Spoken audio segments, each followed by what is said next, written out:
ದುಬಾರಿ ಬೆಲೆಯ ಪ್ರೋಟೀನ್ ಪೌಡರ್ನ ಮನೆಯೊಳಗೆ ತಯಾರಿಸೋದು ಹೆಂಗಂತ ಇವತ್ತಿನ ದಿನ ನೋಡ್ಕೊಳ್ಳೋಣ ಬರ್ರಿ. ಯಾವುದೇ ಒಂದು ಆರ್ಟಿಫಿಷಿಯಲ್ ಫ್ಲೇವರ್ ಇರಲಾರ್ದಂಗೆ, ಕಲರು ಆ್ಯಡ್ ಮಾಡಲಾರ್ದಂಗೆ ಮತ್ತು ಪ್ರಿಸರ್ವೇಟಿವ್ ಇರಲಾರ್ದಂಗೆ ಭಾಳ ಸುಲಭವಾಗಿ ಮನೆಯೊಳಗೆ ತಯಾರಿಸ್ಕೋಬೋದು.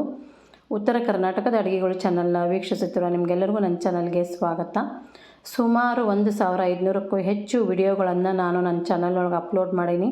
ನೀವೆಲ್ಲರೂ ಹೆಚ್ಚಿನ ಸಂಖ್ಯೆಯಲ್ಲಿ ವಿಡಿಯೋನ ನೋಡಿ ಸಪೋರ್ಟ್ ಮಾಡಿರಿ ಅಂತ ಕೇಳ್ಕೊಳ್ತೀನಿ. ಹಂಗೆ ಯಾರಿಗಾದರೂ ನಾನು ವಿಡಿಯೋ ಅಪ್ಲೋಡ್ ಮಾಡಿದಾಗ ನೋಟಿಫಿಕೇಷನ್ ಬರ್ತಾ ಇಲ್ಲ ಅಂತಂದರೆ ಒಂದು ಸಲ ಅನ್ಸಬ್ಸ್ಕ್ರೈಬ್ ಮಾಡಿಕೊಂಡು ಸಬ್ಸ್ಕ್ರೈಬ್ ಮಾಡ್ಕೊಳ್ರಿ. ಆವಾಗ ನಿಮ್ಗೆ ನೋಟಿಫಿಕೇಷನ್ ಕೂಡ ಬರ್ತೈತಿ. ನಾನು ಪ್ಲೇಲಿಸ್ಟ್ಗೆ ಹೋದರೆ ನಿಮ್ಗೆ ಸಾಕಷ್ಟು ರೆಸಿಪಿಗಳನ್ನು ಸರ್ಚ್ ಮಾಡಿ ಕೊಟ್ಟಾಗ ನಿಮಗೆ ಬೇಕಾದಂತಹ ರೆಸಿಪಿಗಳು ಸಿಗ್ತಾವೆ. ಅದರೊಳಗೆ 80% ನಾನು ಉತ್ತರ ಕರ್ನಾಟಕದ ಒಂದು ಹಳೆಯ ರೆಸಿಪಿಗಳನ್ನು ಹಾಕೀನಿ. ನೋಡಿ ಸಪೋರ್ಟ್ ಮಾಡಿರಿ ಅಂತ ಕೇಳ್ಕೊಳ್ತೀನಿ. ಈಗ ರೆಸಿಪಿ ನೋಡೋಣ ಬರ್ರಿ.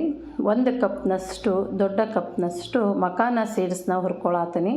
ಇದನ್ನು ಸ್ವಲ್ಪ ಮುಟ್ಟಿ ಹಿಂಗೆ ಮೆತ್ತಗೆ ಆಗಬಾರ್ದು, ಇದು ಗರಿಯಾಗಿ ಹುರ್ಕೊಳ್ಬೇಕಾಗ್ತೈತಿ. ಸ್ವಲ್ಪ ಮುಟ್ಟಿದ್ರೆ ಅದು ಪುಡಿ ಆಗಬೇಕು, ಅಲ್ಲಿವರೆಗೂ ಹುರ್ಕೊಳ್ಬೇಕು. ಅದಾದ ನಂತರ ಒಂದು 20ರಿಂದ 25 ಗೋಡಂಬಿ, ಒಂದು 25 ಬಾದಾಮಿ ಬೀಜ, ಇವನು ಒಂದು ಸ್ವಲ್ಪ ಲೈಟಾಗಿನ ಹುರ್ಕೊಳ್ರಿ. ಜಾಸ್ತಿ ಏನು ಫ್ರೈ ಮಾಡ್ಕೊಳ್ಳೋದು ಬೇಡ, ಸ್ವಲ್ಪ ಲೈಟಾಗಿ ಹುರ್ಕೊಂಡು ಅದನ್ನು ಕೂಡ ಒಂದು ಪ್ಲೇಟಿಗೆ ತಕ್ಕೊಳ್ರಿ. ಆಮೇಲೆ ಕರ್ಬೂಜದ ಬೀಜ, ಕುಂಬಳಕಾಯಿ ಬೀಜ, ಒಂದಿಷ್ಟು ಪಿಸ್ತಾ 4 ಚಮಚದಷ್ಟು ತೊಗೊಂಡಿನಿ, ಅವನು ಕೂಡ ಲೈಟಾಗಿ ಹುರ್ಕೊಳ್ರಿ. ಈ ಮಕಾನ ಸೀಡ್ಸ್ ಒಳಗೆ ಪ್ರೋಟೀನ್ ಜಾಸ್ತಿ ಇರ್ತೈತಿ ಮತ್ತು ಕ್ಯಾಲ್ಶಿಯಂ ಮೂಳೆಗಳನ್ನು ಗಟ್ಟಿ ಮಾಡೋದಕ್ಕೆ ಹೆಲ್ಪ್ ಆಗ್ತೈತಿ. ಮತ್ತು ವೆಯ್ಟ್ ಲಾಸ್ಗೂ ಕೂಡ ಇದು ಭಾಳ ಒಳ್ಳೆಯದು. ಶುಗರ್ ಇರೋರಿಗೂ ಕೂಡ ಇದು ಭಾಳ ಒಳ್ಳೆಯದು ಅಂತಲೇ ಹೇಳ್ಬೋದು ಮಕಾನ ಸೀಡ್ಸ್. ಹಂಗೆ ಈ ನಟ್ಸು ಕೂಡ ನಮ್ಗೆ ಆರೋಗ್ಯಕ್ಕೆ ಬಹಳ ಒಳ್ಳೆಯದು. ಇವನ್ನೆಲ್ಲ ನಾವು ಮನೆಯೊಳಗನೆ ತಯಾರಿಸಿ ಕುಡಿಯೋದ್ರಿಂದ ಕೂಡ ಆರೋಗ್ಯ ಕೂಡ ಬಹಳ ಚಲೋ ಇರ್ತೈತಿ ಅಂತ ಹೇಳ್ಬೋದು. ಬಿಳಿ ಎಳ್ಳಿನೊಳಗೆ ಕ್ಯಾಲ್ಶಿಯಂ ಪ್ರಮಾಣ ಜಾಸ್ತಿ ಇರ್ತೈತಿ, ಮೂಳೆಗಳನ್ನು ಗಟ್ಟಿ ಮಾಡೋದಕ್ಕೆ ಹೆಲ್ಪ್ ಆಗ್ತೈತಿ. ಈ ಕಾಲು ನೋವಿರೋರು, ಮಂಡಿ ನೋವಿರೋರು ಸತತವಾಗಿ ಒಂದು 3 ತಿಂಗಳ ನಾವು ಇದನ್ನ ಬಿಳಿ ಎಳ್ಳನ್ನು ಈ ಥರ ಹುರಿದು ಪುಡಿ ಮಾಡಿ ಹಾಲನ್ನ ಕುಡಿಯೋದ್ರಿಂದ ಕಾಲು ನೋವು ಕೂಡ ಕಡಿಮೆ ಆಗ್ತೈತಿ. ನಾನು ಅದು ಒಂದು ಸಣ್ಣ ಕಪ್ನಷ್ಟು ಬಿಳಿ ಎಳ್ಳನ್ನು ಚಟಪಟ ಅಂತ ಸಿಡಿಯೋವರೆಗೂ ಹುರ್ಕೊಂಡು ಒಂದು ಪ್ಲೇಟಿಗೆ ತಗೊಂಡಿನಿ. ಒಂದು ಸಣ್ಣ ಕಪ್ನಷ್ಟು ಓಟ್ಸು, ಇದನ್ನು ಒಂದು ಸ್ವಲ್ಪ ಲೈಟಾಗಿ ಹುರ್ಕೊಳ್ತೀನಿ. ಓಟ್ಸು ಕೂಡ ನಮ್ಗೆ ವೆಯ್ಟ್ ಲಾಸ್ಗೆ ಹೆಲ್ಪ್ ಆಗ್ತೈತಿ. ಇದು ಕೂಡ ಇದರೊಳಗೂ ಫೈಬರ್ ಕಂಟೆಂಟ್ ಇರೋದ್ರಿಂದ ಇದು ಕೂಡ ನಮ್ಗೆ ಆರೋಗ್ಯಕ್ಕೆ ಬಹಳ ಒಳ್ಳೆಯದು. ಇವೆಲ್ಲ ನಾವು ಪ್ರೋಟೀನ್ ಪೌಡರು ವೆಯ್ಟ್ ಲಾಸ್ಗೆ ಹೆಲ್ಪ್ ಆಗ್ತೈತಿ ಮತ್ತು ಶುಗರ್ ಇರೋರಿಗೂ ಕೂಡ ಒಳ್ಳೆಯದು.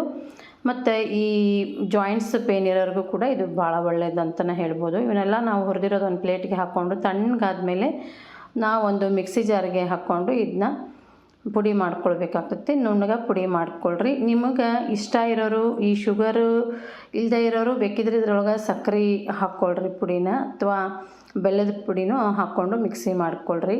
ಅಥವಾ ಶುಗರ್ ಇರೋರು ಅಥವಾ ವೆಯ್ಟ್ ಲಾಸ್ ಮಾಡ್ಕೊಳ್ಳೋರು ಐತಲ್ಲ, ಈ ಸಕ್ಕರೆ ಅದೆಲ್ಲ ಸಿಹಿ ಪದಾರ್ಥ ಏನು ಹಾಕೋದು ಬೇಡ. ಬೇಕಿದ್ರೆ ನೀವು ಇದಕ್ಕೆ ಕೆಂಪು ಕಲ್ಸಕ್ಕರೆ ಒಂದು 1/4 ಚಮಚದಷ್ಟು ಕುಡಿಯೋವಾಗ ಹಾಕ್ಕೊಂಡ್ರೆ ಸಾಕು. ವೆಯ್ಟ್ ಲಾಸ್ಗಂತೂ ವೆಯ್ಟ್ ಲಾಸ್ ಮಾಡೋರಂತೂ ಯಾವುದೇ ಒಂದು ಶುಗರ್ ಆ್ಯಡ್ ಮಾಡೋದು ಬೇಡ. ಈ ಶುಗರ್ ಇರೋರು ಪೇಷಂಟ್ಗಳು ಈ ಥರ ನಾವು ಸಕ್ಕರೆನ ಹಾಕ್ದೇ ಮಾಡ್ಕೋಬೋದು. ಈಗ ಪುಡಿನ ಒಂದು ಬಾಕ್ಸ್ಗೆ ತೆಗೆದಿಟ್ಕೊಳ್ರಿ, ಏರ್ ಕಂಟೈನರ್ ಬಾಕ್ಸ್ಗೆ ತೆಗೆದಿಟ್ಕೊಳ್ರಿ. ನಾನಿಲ್ಲಿ ಬಿಸಿ ಹಾಲನ್ನು ಹಾಕ್ಕೊಂಡೇನಿ. ಒಂದು 2 ಚಮಚದಷ್ಟು ಈ ಪ್ರೋಟೀನ್ ಪೌಡರ್ನ ಹಾಕಿ ಮಿಕ್ಸ್ ಮಾಡ್ಕೊಳ್ರಿ. ಬೇಕಿದ್ದರೆ ನನಗೊಂಚೂರು ಲೈಟಾಗಿ ಸ್ವೀಟ್ ಇರಲಿ ಅಂತ ಏನು ಮಾಡಿದೆ, ಒಂದು 1/4 ಚಮಚದಷ್ಟು ಮಾತ್ರ ಕೆಂಪು ಕಲ್ಸಕ್ಕರೆ ಪುಡಿ ಹಾಕ್ಕೊಂಡೀನಿ. ಅದು ಡೈಲಿ ನಾನೇನಿದನ್ನ ಸಕ್ಕರೆ ಹಾಕ್ಕೊಂಡು ತಿನ್ನಲ್ಲ. ಕೆಂಪು ಕಲ್ಸಕ್ಕರೆ ಯಾವಾಗಲಾದರೂ ಒಂದು ಸಾರಿ ಅಷ್ಟೇ, ಸ್ವಲ್ಪ ಟೇಸ್ಟ್ಗೆ ಅಷ್ಟೇ, ಡೈಲಿ ಆದ್ರೂ ಬೇಡ ವೆಯ್ಟ್ ಲಾಸ್ ಮಾಡ್ಕೊಳ್ಳೋರು. ಈಗ ಇದನ್ನೆಲ್ಲ ಮಿಕ್ಸ್ ಮಾಡ್ಕೊಂಡಿನಿ. ಒಂದು ಸ್ವಲ್ಪ ನೋಡಿರಿ 1/4 ಚಮಚದಷ್ಟು ಹಾಕ್ಕೊಂಡಿನಿ. ಕೆಂಪು ಕಲ್ಸಕ್ಕರೆ ಬಹಳ ಒಳ್ಳೆಯದು ಆರೋಗ್ಯಕ್ಕೆ. ಹಾಗಂತ ಅದು ಕೂಡ ಸಿಹಿ ಅಂಶ ಇರೋದ್ರಿಂದ ವೆಯ್ಟ್ ಲಾಸ್ ಮಾಡ್ಕೊಳ್ಳೋರು ಮಾತ್ರ ಸಿಹಿ ಅಂಶ ತಿನ್ನಲೇಬಾರ್ದು. ಸಿಹಿ ಅಂಶ ತಿನ್ನೋದ್ರಿಂದ ವೆಯ್ಟ್ ಇನ್ನೂ ಜಾಸ್ತಿ ಆಗ್ತೈತಿ. ಆದಷ್ಟು ಸಿಹಿನ ಅವಾಯ್ಡ್ ಮಾಡಿರಿ, ವೆಯ್ಟ್ ಲಾಸ್ಗೆ ಹೆಲ್ಪ್ ಆಗ್ತೈತಿ ಸಿಹಿ. ಇವತ್ತಿನ ಈ ರೆಸಿಪಿ ಇಷ್ಟ ಆದರೆ ವಿಡಿಯೋಗೊಂದು ಲೈಕ್ ಮಾಡಿರಿ, ನಿಮ್ಮ ಫ್ರೆಂಡ್ಸ್ಗೆಲ್ಲ ವಿಡಿಯೋನ